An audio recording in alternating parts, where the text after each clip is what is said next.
Sentyabrın 17-sindən taekvondo üzrə Azərbaycanın gənclərdən ibarət milli yığma komandası şəhərimizdədir. Komanda Gəncə Olimpiya İdman kompleksində təlim məşq toplantısı keçir. Birinci deməli idman növüdür.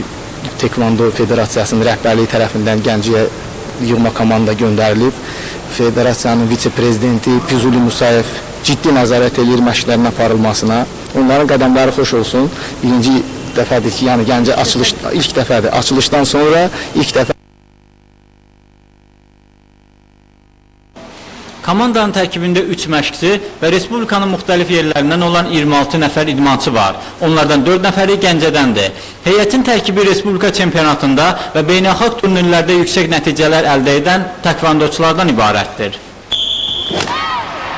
Bundan bir dəfə də öncə biz dünya çempionatına Gəncədə hazırlığımızı keçmişdik və necə deyərlər, çox da uğurlu olmuşdu. Olimpiya idman növləri üzrə 13 ildən sonra ilk dünya çempionatı olmuşdu. Məhz Gəncədə keçirilən təlim məşq toplanışlarından sonra. Qeyd edək ki, idmançıların ezamiyə xərclərini Azərbaycan Taekwondo Federasiyası və Gənclər İdman və Turizm İdarəsi ödəyir. Komandanın məşqləri sentyabrın 26-sına kimi davam edəcək. Vüsal Məmmədov, Mir Yunus Seyidzadə, Xəbər Plus.